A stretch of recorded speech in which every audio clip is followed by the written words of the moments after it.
Oke, sekarang kita akan latihan soal program linear menggunakan metode simplex. Untuk soalnya sendiri, di sini ada seorang tukang perabot yang mempunyai 6 unit kayu dan waktu luangnya 9 jam. Ia akan membuat model tirai-tirai hiasan dengan ketentuan sebagai berikut. Untuk tirai model pertama diperlukan 2 unit kayu dan waktu pengerjaannya 2 jam.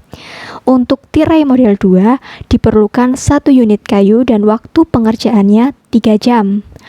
Harga dari kedua model itu adalah 3 US dollar dan 4 US dollar.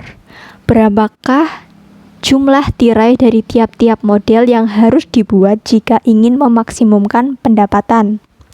Di sini saya misalkan X1 menyatakan banyaknya tirai model 1 yang akan dibuat, dan juga X2 menyatakan banyaknya tirai model 2 yang akan dibuat.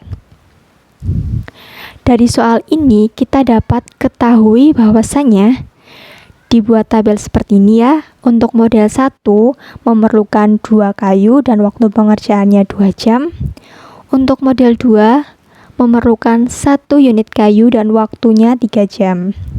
Sedangkan yang tersedia itu kayunya itu adalah ada 6 unit dan waktu pengerjaannya itu adalah 9 jam.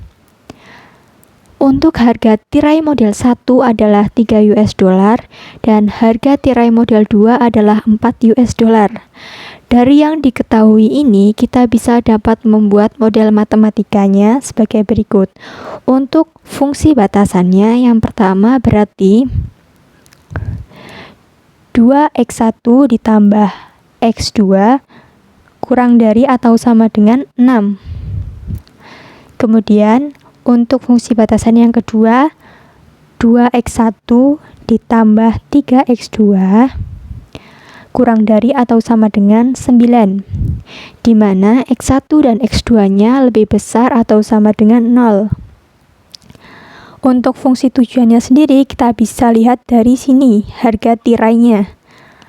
Berarti karena harga tirai satunya itu adalah 3 US dollar, maka di sini 3x1. Dan untuk harga tirai model 2 ini adalah 4 US dollar, maka di sini 4x2. Jadi fungsi tujuannya yaitu fx, y atau sama dengan z sama dengan 3x1 ditambah 4x2. Yang ditanyakan di sini adalah nilai x1 dan x2 agar pendapatan maksimum. Di sini loh, berapa jumlah tirai-tirai tiap model yang harus dibuat jika ingin memaksimumkan pendapatan. Jadi yang dicari nilai X1 dan X2-nya biar pendapatannya maksimum. Model matematika tersebut kita akan menyelesaikannya dengan metode simplex, dan metode simplex ini memiliki 7 langkah untuk mencapai apa yang kita inginkan. Untuk langkah yang pertama, di sini kita akan mengubah fungsi tujuan dan fungsi batasannya. Di sini fungsi tujuan adalah Z sama dengan 3x1 plus 4x2. Di sini ruas kanan akan kita jadikan 0, sehingga kita bisa dapat menuliskan Z min 3x1 dikurangi 4x2 sama dengan 0. Untuk fungsi batasannya sendiri, di sini kita akan mengubah tanda pertidaksamaan ini menjadi tanda sama dengan.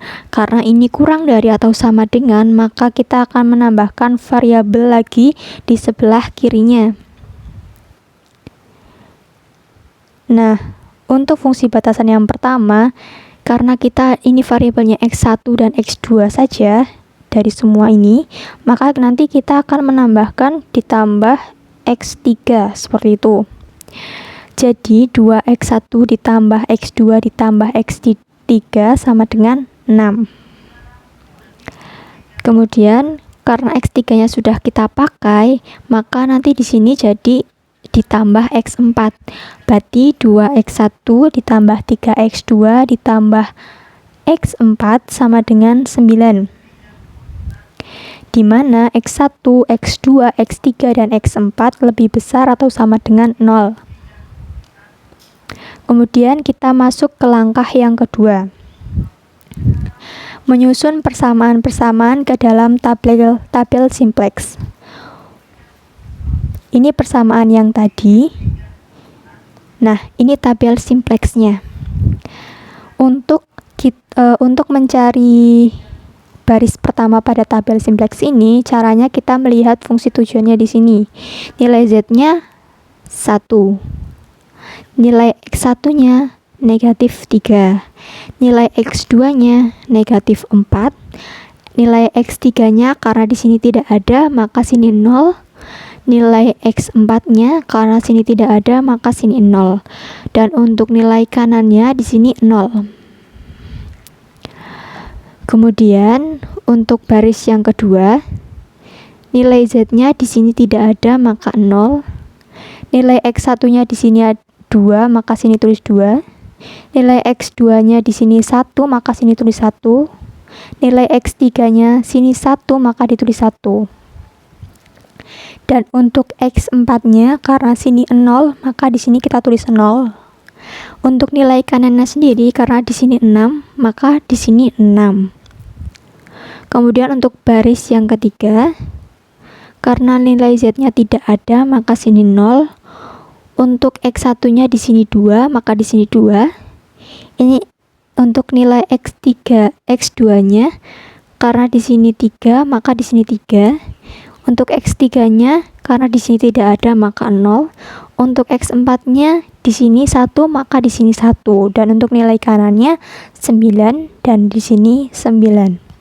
Kita masuk ke langkah yang ketiga. Langkah yang ketiga di sini kita akan memilih kolom kunci dari tabel simplex tadi. Caranya dengan memilih kolom yang mempunyai nilai pada garis fungsi tujuan yang bernilai negatif dengan angka terbesar. Garis fungsi tujuan itu adalah ini. Kita cari nilai yang negatif. Negatif itu ada negatif 3 dan negatif 4 dengan angka terbesar. Kalau angka terbesar berarti kalau 3 sama 4 besar mana? 3 besar 4 kan? Maka kita pilih kolom kuncinya itu yang ada di sini. Seperti itu. Lanjut ke langkah yang keempat. Langkah yang keempat di sini kita akan memilih baris kunci. Pilih baris yang mempunyai indeks positif dengan angka terkecil. Indeks di sini rumusnya adalah nilai kolom NK dibagi nilai kolom kunci. Nilai kolom NK di sini kita sudah tahu bahasanya sini 0, 6 dan 9. Dan nilai kolom kuncinya adalah min 4, 1 dan 3. Jadi untuk mencari indeksnya sendiri kita dapat 0 dibagi min 4 sini adalah 0, 6 dibagi 1 sama dengan 6, 9 dibagi 3 sama dengan 3. Kita pilih indeks positif dengan angka terkecil yang diantara ini berdua. 6 sama 2, 3. Jadi yang paling kecil kan 3, jadi kita pilih yang 3 gitu. Nah, nilai yang masuk ke dalam kolom kunci dan juga masuk ke dalam baris kunci disebut angka kunci. Angka kunci di sini adalah 3. Langkah yang kelima adalah mengubah nilai baris-baris kunci. Nilai baris kunci yang diubah dengan cara membaginya dengan angka kunci. Nah, angka kunci di sini kan adalah 3. Berarti kita tinggal membaginya ini dibagi 3 semua. Berarti 0 dibagi 3 sama dengan 0, 2 dibagi 3 sama dengan 2/3, 3/3 dibagi 3 dibagi 3 sama dengan 1, 0 dibagi 3 sama dengan 0, 1 dibagi 3 sama dengan 1/3, 9 dibagi 3 sama dengan 3. Nah, gantilah variabel dasar pada baris itu, baris ini maksudnya, dengan variabel yang terdapat di bagian atas kolom kunci. Nah, bagian atas kolom kunci X2. Jadi nanti X4-nya ini diganti X2, nanti akan menjadi seperti ini. Ini kan Z, X3, X4. Berarti nanti Z, X3, X2. Z, X3, X2. Seperti itu. Masuk ke langkah yang keenam. Langkah yang keenam di sini adalah mengubah nilai-nilai selain pada baris kunci. Baris kunci di sini tidak diubah, tapi kita akan mengubah baris lama ini menjadi baris baru yang ada di sini, gitu maksudnya. Caranya, baris baru itu sama dengan baris lama dikurangi koefisien pada kolom kunci dikali nilai baru baris kunci. Jadi yang dioperasikan itu koefisiennya dulu dikali nilai baru baris kunci, nanti baris lama dikurangi yang kita sudah tahu itu. Nah, untuk baris yang pertama, baris lamanya itu adalah min 3, min 4, 0, 0, 0. Di sini tidak dimasukkan ya. Ya, udah kan? Untuk koefisiennya sendiri di sini adalah min 4. Dan nilai baru baris kuncinya itu adalah 2/3, 1, 0, 1/3, dan 3. Kemudian kita operasikan dengan rumus ini. Akan menghasilkan ini ya teman-teman. Jadi operasikannya min 4 dikalikan dulu sama 2/3, nanti hasilnya berapa. Kemudian nanti min 3 dikurangi yang hasilnya berapa itu, nanti ketemunya min 1/3 gitu, dan seterusnya. Jadi baris barunya untuk yang ada di sini itu adalah 0, 0, min 1/3, 0, 0, 4/3, 12. Nah, itu.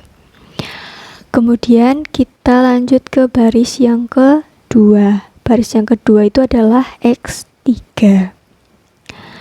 Dengan cara yang sama, baris lamanya itu adalah kita ambil yang dari sini.